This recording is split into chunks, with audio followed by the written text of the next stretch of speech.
ప్రజాస్వామ్యాన్ని, రాజ్యాంగాన్ని ఇప్పటికీ విధ్వంసకరమైనటువంటి కార్యక్రమాలతోటే జగన్మోహన్ రెడ్డి ముందుకు సాగుతున్నాడు తప్ప ప్రజాస్వామ్యంలో 11 సీట్లు ఇచ్చి 154 నుంచి 11 సీట్లు ఇచ్చి అపోజిషన్లో కూర్చోమంటే కూర్చోవడం లేదు. ఆయన కూర్చోకుండా నేను వచ్చేస్తాను, జైల్లో పెట్టిన 3 మాసాలు ఉంటాను, మళ్ళీ బయటకు వచ్చేస్తాను, మళ్ళీ కార్యక్రమాలు చేస్తాం, మళ్ళీ పార్టీని మనం ముందుకు తీసుకెళ్దాం, మళ్ళీ నాకు ప్రజలు ఓటేసేస్తారని చెప్పుకుంటున్నాడు. ప్రజాస్వామ్యయుతంగా పనిచేయాల్సినటువంటి పనులు చేయడంలా, రాజ్యాంగాన్ని లక్ష్య పెట్టడం లేదు, విచ్ఛిన్నం చేస్తున్నాడు. ఎవరైనా బుద్ధుండేటటువంటి వ్యక్తి అయితే గవర్నమెంట్ చేస్తుండే కార్యక్రమాలు ఎవరు పార్టిసిపేట్ చేయకండి, టెండర్లు వేయకండి, నేను వస్తే అవన్నీ మళ్ళీ విధ్వంసం చేస్తాను అని చెప్పేటటువంటి పరిస్థితి ఎప్పుడైనా మనం ఈ 70-80 ఏళ్ళలో ఏ పార్టీ వాళ్ళైనా, ఏ రాజకీయ నాయకుడైనా చెప్పినటువంటి విషయం ఎక్కడైనా చూసామా? మరి వింత వైఎస్ఆర్సిపి పార్టీకి నాయకుడైనటువంటి జగన్మోహన్ రెడ్డికి, ఆయన వెనకాల వంత పాడేటటువంటి బొత్స సత్యనారాయణ, అంబటి రాంబాబు, పేర్ని నాని, వీళ్ళందరూ తబలాలు కొడుతున్నారు.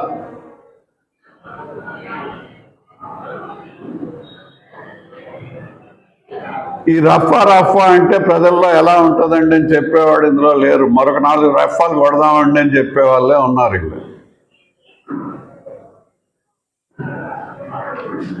స్టీల్ ప్లాంట్ ఉంది, బొత్స సత్యనారాయణ గారు అక్కడ మేము ఉద్యమం చేస్తాం అని అంటున్నారు. అపోజిషన్లో ఉన్నప్పుడే స్టీల్ ప్లాంట్ గుర్తుకు వస్తుందా?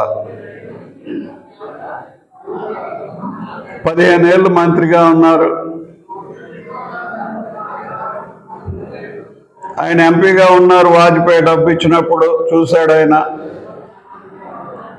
ఆ రోజుల్లో 18,000 కోట్లు వాజ్పేయి ఇచ్చారు, స్టీల్ ప్లాంట్ నిలబెట్టారు. చంద్రబాబు నాయుడు గారు అందులో వాజ్పేయి గవర్నమెంట్కి సపోర్ట్ ఇచ్చేవారు.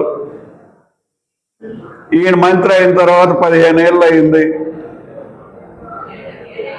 జగన్మోహన్ రెడ్డి దగ్గర ఒకసారి మంత్రి, కాంగ్రెస్లో 10 ఏళ్ళు మంత్రి.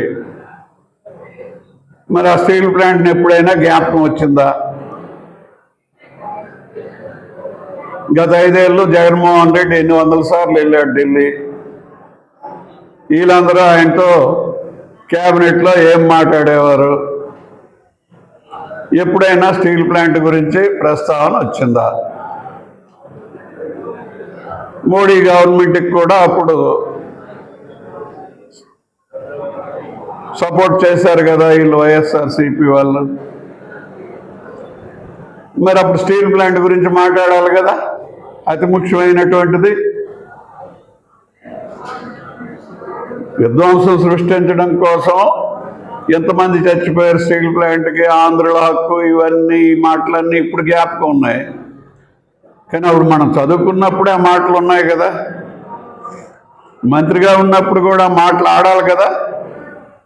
ఏమండి ఎంతమంది చచ్చిపోయారు, ఇన్నిసార్లు జగన్మోహన్ రెడ్డి నువ్వు వెళ్తున్నావు, ఈ స్టీల్ ప్లాంట్ని ప్రైవేట్కి ఇచ్చేస్తామంటున్నారు, ఆపండి అని చెప్పి మోడీ గారిని అడగండి అని చెప్పి ఎప్పుడైనా మీరు చెప్పారా? ఆయన అడిగాడా? అంటే అపోజిషన్లో ఉన్నప్పుడు విధ్వంసం సృష్టించడం జగన్మోహన్ రెడ్డికి, సత్యనారాయణ గారికి, వీళ్ళందరికీ ఒక అలవాటుగా మారిపోయింది. ప్రజలను తప్పుతావ పట్టించేటటువంటి పరిస్థితిని ఎన్నుకుంటున్నారు. కానీ రాష్ట్ర అభివృద్ధిని, పేద ప్రజల సంక్షేమాన్ని విస్మరిస్తున్నారు. అభివృద్ధి జరగకుండా విధ్వంసం సృష్టిస్తున్నారు. ఒకవేళ మీరు ఎవరైనా అభివృద్ధిలో పాలు పంచుకుని ఇండస్ట్రియలిస్టులు కానీ మిగతా వాళ్ళు కానీ వస్తే మేము అవన్నీ రద్దు చేస్తామని చెప్పి విధ్వంసం సృష్టిస్తున్నారు, డెవలప్ కానికుండా. దేశం మీదైనా అభిమానం ఉండాలి వీళ్ళకి, రాష్ట్రం మీదైనా అభిమానం ఉండాలి, సొంత ఊరి మీదైనా అభిమానం ఉండాలా. వీళ్ళ అభిమానం అంతా ఒకటే, పవర్, అధికారం కావాలా, ఆంధ్రప్రదేశ్ని దోచిపెట్టేయాలా. దోచేయడానికి ఏం మిగిల్చారు? అంతా విధ్వంసం సృష్టించారు కదా. ఇంకా ఎంత అతలపాతాలని తొక్కేస్తారండి. ఉద్యోగులనే తీసుకుందాం, 33,000 కోట్ల రూపాయలు మీ 5 సంవత్సరాల్లో వాళ్ళ బకాయిలు కొండంత పేరుకుపోయాయి. ప్రజలు మిమ్మల్ని ఓడించారు, కానీ ఆ 33,000 కోట్ల రూపాయల బకాయిలు అలాగే ఉన్నాయి.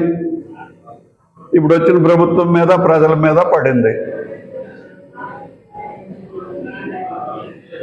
వాళ్ళకి బకాయిలు పెట్టిన 33,000 కోట్లు ఏం చేసావు? ఎక్కడ అభివృద్ధి చూపిస్తావు?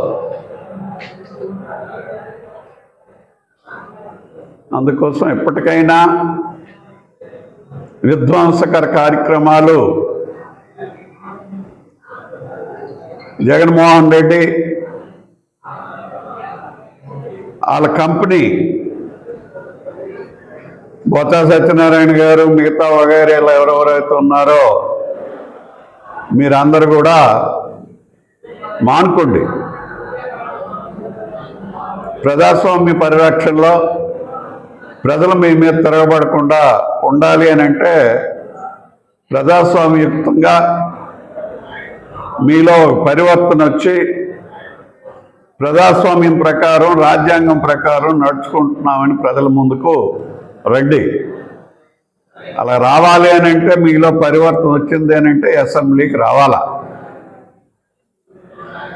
ఎప్పుడు నీకు పల్లకీయే కావాలా? ఏనుగు అంబారీలే కావాలి మీకు?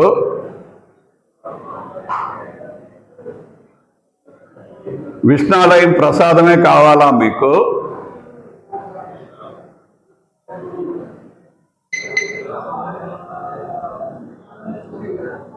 ప్రజాస్వామ్యంలో మీరు ఎన్నుకున్నందుకు మీ 11 మంది మీ పని మీరు చేయండి.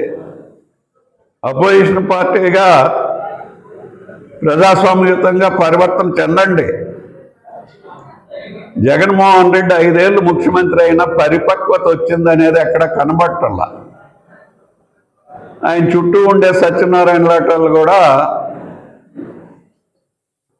ఆ పరిపక్వత ఉన్నట్టుగా మనకు కనిపించడం లేదు.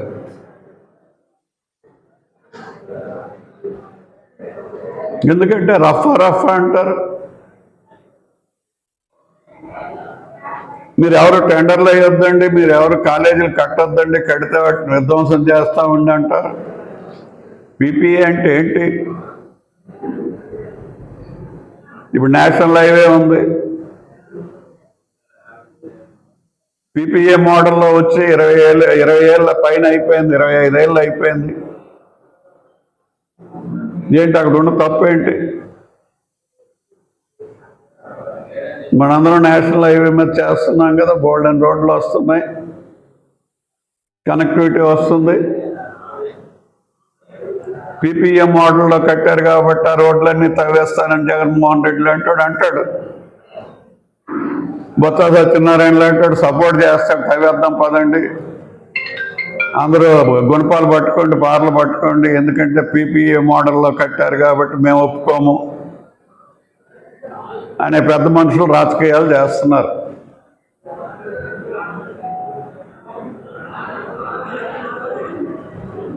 మీరు ప్రజాస్వామ్యతంగా ఉండాలి మీ పార్టీ. మేము ప్రజాస్వామ్యవాదులము, అరాచకవాదులము కాదు అని నిరూపించుకోవాలి అని అంటే అసెంబ్లీకి రండి. అటల్ బిహారీ వాజ్పేయి 525 సీట్లు, 545 ఎంపీ సీట్లుంటే 2 సీట్లు వచ్చిన బీజేపీ ఇప్పుడు 11 సంవత్సరాల నుంచి ఇంకా 4 సంవత్సరాలు ఉంది. 15 సంవత్సరాలకు ప్రజలు ఎన్నుకున్నారు. 2 సీట్లతో వాజ్పేయి ఉండేవాడు. 2వ సీటు మన హనుమకొండ, అప్పుడు కంబైన్డ్ స్టేట్లో ఒక రెడ్డి ఉండేవాడు బీజేపీ నుంచి.